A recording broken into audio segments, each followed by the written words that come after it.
पहिल्या टप्प्यातील लोकसभा निवडणुकीच्या प्रचाराचा आज शेवटचा दिवस। शेवटचे काही तास उरल्याने जनसंपर्कासाठी उमेदवारांची धावाधाव, उमेदवारांचा सभा आणि जनसंपर्कावर भर।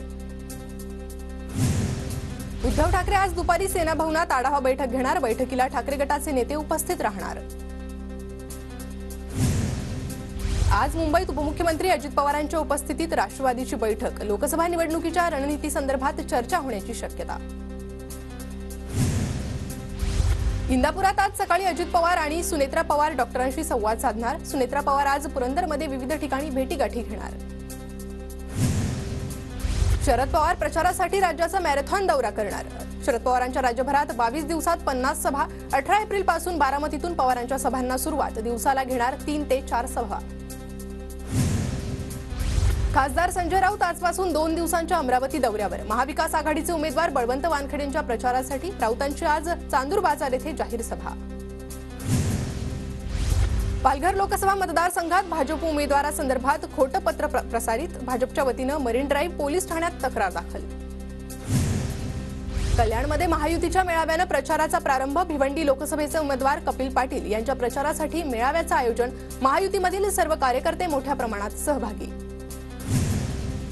45+ हा भाजपचा संपूर्ण देशभरातील आकडा। उद्धव ठाकरेंचा भाजपला टोला, तर महाविकास आघाडी राज्यात 48 जागा जिंकणार। ठाकरेंकडून विश्वास व्यक्त।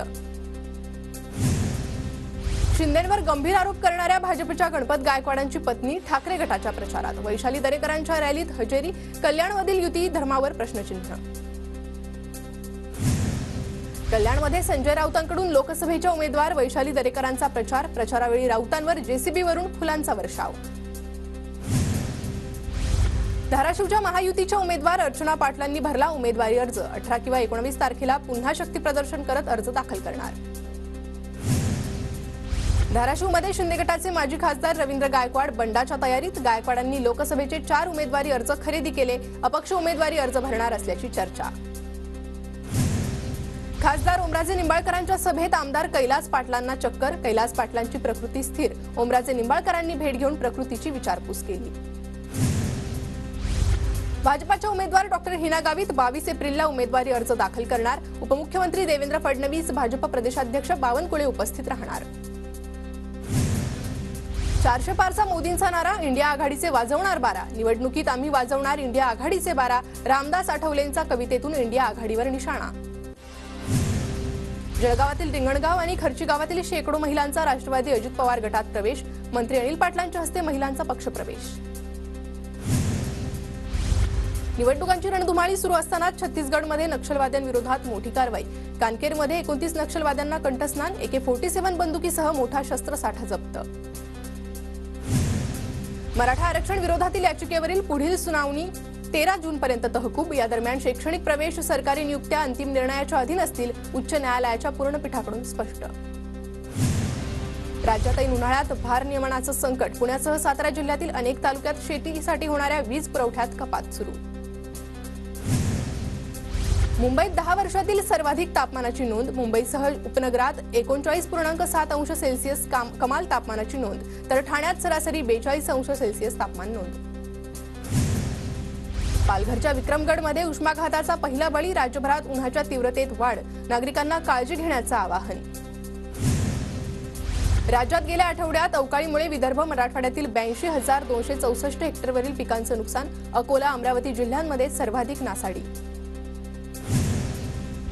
परभणी अवकाळी पावसाचा निवडणूक कर्मचाऱ्यांना फटका। सोनपेठमधील कर्मचाऱ्यांचा तंबूचे मोठे नुकसान।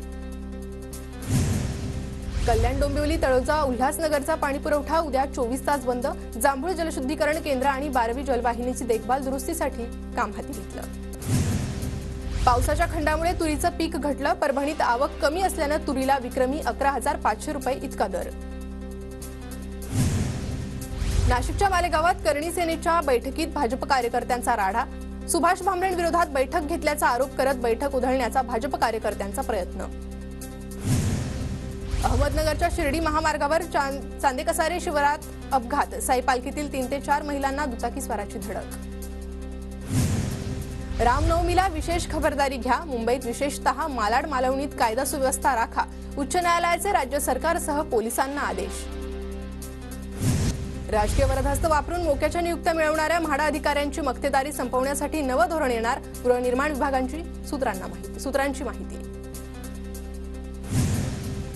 पुण्यात अत्यावश्यक सेवेतील अधिकारी कर्मचाऱ्यांना निवडणुकीच्या कामातून वगळणार, पुणे जिल्हाधिकाऱ्यांसह निवडणूक अधिकाऱ्यांची माहिती. पुण्यात निवडणूक प्रशिक्षणाला गैरहजर राहणाऱ्या 5,000 कर्मचाऱ्यांवर कारवाई होणार, जिल्हाधिकाऱ्यांचे आदेश. धुळे जिल्ह्यातील लघु आणि मध्यम प्रकल्पात फक्त 25% जलसाठा शिल्लक, पाणी काटकसरीने वापरण्याचं जिल्हाधिकारी अभिनय गोयल यांचं आवाहन. धुळे शहरातील विद्युत रोहित्राच्या खांबावरील डीपीच्या संरक्षण पेट्या उघड्या अवस्थेत, बहुतांश पेट्यांमध्ये फ्यूज न टाकता केवळ अॅल्युमिनियम तार जोडल्याचा प्रकार. अमृत पार्क इमारतीच्या लिफ्टमध्ये मुलगा आणि वयोवृद्ध व्यक्ती अडकले, कल्याण पश्चिमेतील वायलेनगर परिसरातील घटना, दोघांना अग्निशमक दलाच्या पथकानं सुखरूप बाहेर काढलं. अमरावतीत जनावरांची वाहतूक करणाऱ्या वाहनांची पोलिसांच्या वाहनाला धडक, 2 पोलीस कर्मचारी थोडक्यात बचावले, वाहन चालकाविरोधात गुन्हा दाखल. नंदुरबारमध्ये रब्बी हंगामातील शेवटच्या टप्प्यातील गव्हाची काढणी सुरू, हंगाम उशिरा सुरू झाल्यानं गहू काढणीला उशीर, अपेक्षित भाव नसल्यानं शेतकरी अडचणीत. नंदुरबारमध्ये शेवटच्या टप्प्यातील पपईच्या तोडणीला सुरुवात, गेल्या काही वर्षांपासून पपईला योग्य भाव मिळत नसल्यानं शेतकरी अडचणीत.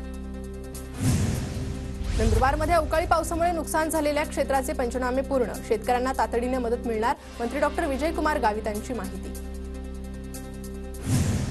धुळे शहराच्या काही भागाला पाणीपुरवठा करणाऱ्या डेडरगाव तलावात फक्त 10 टीएमसी पाणीसाठा शिल्लक, गरज पडल्यास या भागाला अक्कलपाडा पाणीपुरवठा योजनेतून पाणी मिळणार.